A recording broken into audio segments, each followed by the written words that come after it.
suki aminin, mahirap tumbasan ang pagmamahal ng magulang sa kanilang mga anak.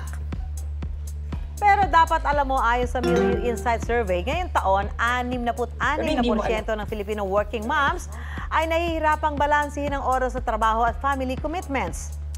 Kung minsan nagkakaroon pa ng pagkakataon na ang may iwanan bagets ay ang mga kasambahay na nag-aalaga.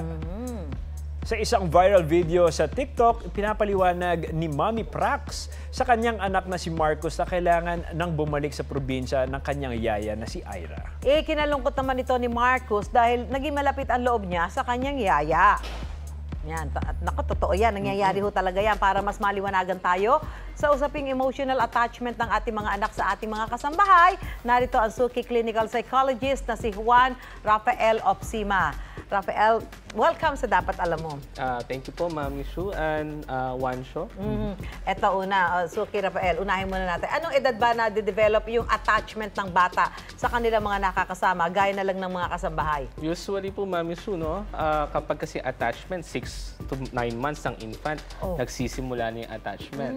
Until such time nagde-develop, yung attachment po is mas tumitindi po, lalo sa bata. Habang lumalaki yung bata, at andun pa rin yung kasambahay, yung yaya. Okay. May ilang pagkakataon naman na mas napapalapit ang isang bata sa kanyang yaya kumpara sa mga tunay na magulang. Kapag ganito, ano ang maaari mangyari kapag kailangan nang umalis ng nag-aalaga sa kanila? Usually, Wansho, unang-una kung aalis yung yaya, kailangan talaga yung pinaka-caregiver po is kailangan hindi or walang magbabago.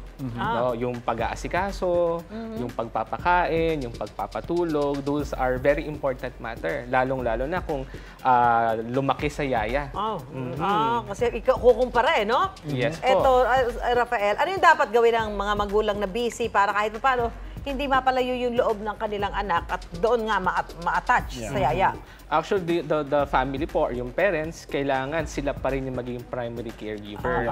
Kailangan may oras ng sabay-sabay sa pagkain, yung paglalaro. And ang pinaka-importante po dito is yung kahit before bedtime, bago matulog, yung mga story reading are very important po, no? For good attachment from the primary caregiver po natin. Kailangan talaga intentional yung mga parents.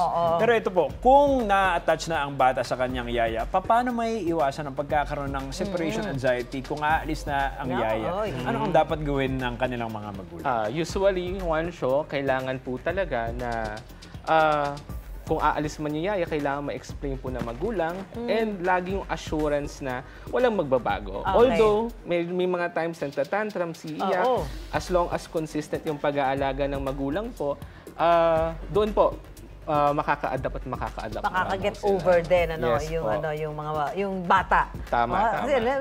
Kasi ganyan. Ako talaga mahirap po yan. Anyway, maraming salamat, Rafael, doon sa napakabuluhan talakayan natin patungkol dito sa emotional attachment ng mga bata. Mga suki, basta balitang mahalaga at napapanahon.